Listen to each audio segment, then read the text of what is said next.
सृष्टि रचयिता ओम भाग 3। ब्रह्मांड की निर्माण प्रक्रिया के कारण उत्पन्न जीवन की उत्पत्ति में सहायक बीज को जीवन रूपी तत्व में परिवर्तित करने के लिए ब्रह्मांड का निर्माण करने वाली अलौकिक शक्तियों को मृत्यु लोक अर्थात पृथ्वी का निर्माण करना पड़ता है। लेकिन पृथ्वी का निर्माण सूर्य के अंश के बिना नहीं किया जा सकता, इसलिए यह अलौकिक शक्तियां सूर्य देव से सूर्यांश प्राप्त करने के लिए देवी गंगा को प्रकट करती हैं। देवी गंगा को प्रकट करने के उपरांत भगवान अर्धनारीश्वर उसे अपनी जटाओं में स्थापित करके गंगा के जल से निर्मित शिवलिंग में बैठकर ओम ओम का मंत्रोच्चारण करने लगते हैं। मंत्रोच्चारण करते करते अचानक जल से निर्मित शिवलिंग से भाप रूपी लहरें उठना शुरू हो जाती हैं, जिसके कारण जल से निर्मित शिवलिंग के ऊपर भाप रूपी बादल का एक बहुत बड़ा गोलाकार टुकड़ा बनकर तैयार हो जाता है। और तब तपस्या में लीन भगवान अर्धनारीश्वर का शिव रूप तपस्या को विराम देकर अपने शक्ति रूप से कहता है, हे देवी, इस दिव्य आकाश रूपी बादल का निर्माण हमने अपनी तपस्या तथा योग माया के बल पर किया है, अतः प्रचंड से प्रचंड अग्नि भी अब इसे नष्ट नहीं कर सकेगी। हे देवी, पृथ्वी के निर्माण में सहायक आवश्यक पदार्थ सूर्य तत्व को पुत्र सूर्य देव से प्राप्त करना इतना सरल कार्य नहीं था, लेकिन इस दिव्य आकाश रूपी बादल की सहायता से अब सूर्य तत्व को हम बिना किसी संकोच के पुत्र सूर्य देव से प्राप्त कर सकते हैं। अतः अब हमें बिना देरी किए पृथ्वी के निर्माण में सहायक आवश्यक पदार्थ सूर्य तत्व को पुत्र सूर्य देव से प्राप्त करके पृथ्वी की निर्माण प्रक्रिया को शीघ्र अतिशीघ्र शुरू कर देना होगा। जो आज्ञा प्रभु। जो आज्ञा प्रभु कहते ही जटाओं से गंगा का बहना बंद हो जाता है और तब भगवान अर्धनारीश्वर दिव्य आकाश रूपी बादल के टुकड़े को अपने हाथ में लेकर वहां से सीधे भक्ति में लीन सूर्य देव के पास पहुंचकर सूर्य देव से कहते हैं, हे पुत्र सूर्य देव, कृपया भक्ति को विराम देकर हमारी आज्ञा का पालन करने की कृपा करें।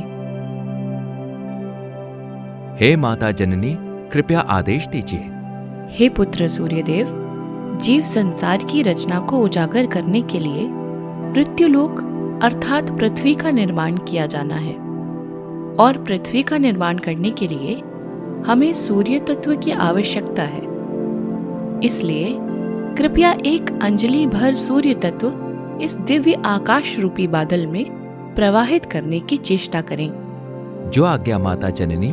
जो आज्ञा माता जननी कहते ही सूर्य देव एक अंजलि भर सूर्य तत्व सौर कणों के रूप में दिव्य आकाश रूपी बादल में प्रवाहित कर देते हैं। जैसे ही सूर्य तत्व दिव्य आकाश रूपी बादल में प्रवेश करता है तो गोलाकार दिव्य आकाश रूपी बादल लाल सुर्ख हो जाता है, और तब भगवान अर्धनारीश्वर का शिव रूप सूर्य देव से कहता है, हे पुत्र सूर्य देव, जीवन की उत्पत्ति में सहायक इस विशेष सौर मंडल का निर्माण करने के लिए जो सहायता हम आपसे लेना चाहते थे वह हम ले चुके, अतः अब आप अपने स्थायी निवास सूर्यलोक के लिए प्रस्थान करें। जो आज्ञा पिता परमेश्वर। इन्हीं शब्दों के साथ सूर्य देव दोनों हाथ जोड़े हुए सूरज से निकलकर दूर अंतरिक्ष में जाते जाते अदृश्य हो जाते हैं। सूर्य देव के अदृश्य होते ही सूरज से ज्योति प्रकट होती है और अपना आदि शक्ति रूप धारण करके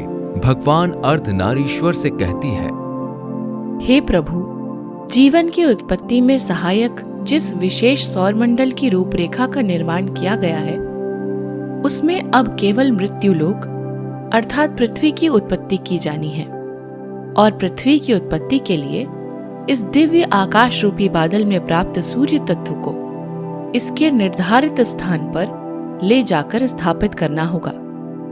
हे प्रभु, सूर्य तत्व को पृथ्वी का रूप देने के लिए कुछ अन्य आवश्यक तत्व जो क्षुद्र ग्रहों तथा धूमकेतुओं के रूप में अंतरिक्ष में उपलब्ध हैं, उन्हें इस सूर्य तत्व में मिश्रित करना होगा। हे प्रभु, जिस कल्पित सृष्टि की रचना को साकार करने के लिए घोर तपस्या शुरू की गई थी, उसके फल स्वरूप कल्पित सृष्टि की रचना को साकार किया जा चुका है।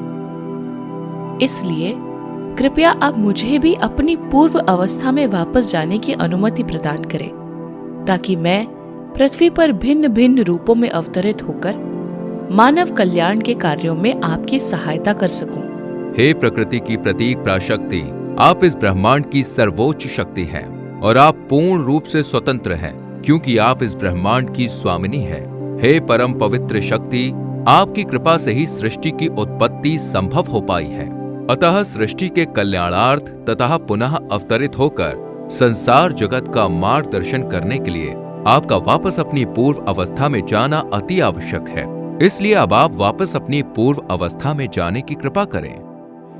जो आज्ञा प्रभु।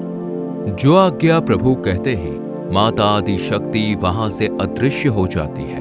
माता आदि शक्ति जी के अदृश्य होने के उपरांत भगवान अर्धनारीश्वर का शिव रूप अपने शक्ति रूप से कहता है, हे देवी, पृथ्वी के निर्माण में सहायक सूर्य तत्व को अब शीघ्र इसके निर्धारित स्थान पर ले जाकर स्थापित कर देना होगा, ताकि इसे पृथ्वी का रूप देने के लिए आवश्यक निर्माण प्रक्रिया को शुरू किया जा सके। जो आज्ञा प्रभु। इन्हीं शब्दों के साथ भगवान अर्धनारीश्वर पृथ्वी के निर्माण में सहायक आवश्यक पदार्थ सूर्य तत्व को ज्योति रूप आदि शक्ति के द्वारा निर्मित विशेष सौर मंडल में उसके निर्धारित स्थान पर ले जाकर स्थापित कर देते हैं, और तब दिव्य आकाश रूपी बादल में लिपटा हुआ यह सूर्य तत्व अपने इर्द गिर्द घूमते हुए सूर्य की परिक्रमा करना शुरू कर देता है। सूर्य तत्व को उसके निर्धारित स्थान पर स्थापित कर देने के उपरांत भगवान अर्धनारीश्वर का शिव रूप अपने शक्ति रूप से कहता है, हे देवी, पृथ्वी के निर्माण में सहायक आवश्यक पदार्थ सूर्य तत्व को पृथ्वी का रूप देने के लिए कुछ अन्य आवश्यक तत्व जो अंतरिक्ष में क्षुद्र ग्रहों तथा धूमकेतुओं के रूप में उपलब्ध हैं, उन्हें अपनी योग माया के द्वारा सूर्य तत्व में मिश्रित करना होगा, ताकि सूर्य तत्व को पृथ्वी का रूप देकर उसे जीवन की उत्पत्ति के अनुकूल तैयार किया जा सके। हे देवी, पृथ्वी की निर्माण प्रक्रिया एक बहुत ही लंबी प्रक्रिया होगी, इसलिए अब हमें इस सौर मंडल में दूर किसी दूसरे सौर मंडल के एक नवनिर्मित ग्रह पर जाकर एक बहुत ही लंबी तपस्या में लीन हो जाना होगा। जो आज्ञा प्रभु। इन्हीं शब्दों के साथ भगवान अर्धनारीश्वर वहां से कहीं दूर एक नवनिर्मित ग्रह के एक ऊंचे स्थान पर बैठकर ओम ओम का मंत्रोच्चारण शुरू कर देते हैं। जैसे ही ओम ओम का मंत्रोच्चारण शुरू होता है, जटाओं में स्थापित गंगा एक बार फिर से जल की धाराओं से निर्मित शिवलिंग का रूप लेकर भगवान अर्धनारीश्वर के चारों तरफ बहना शुरू कर देती है।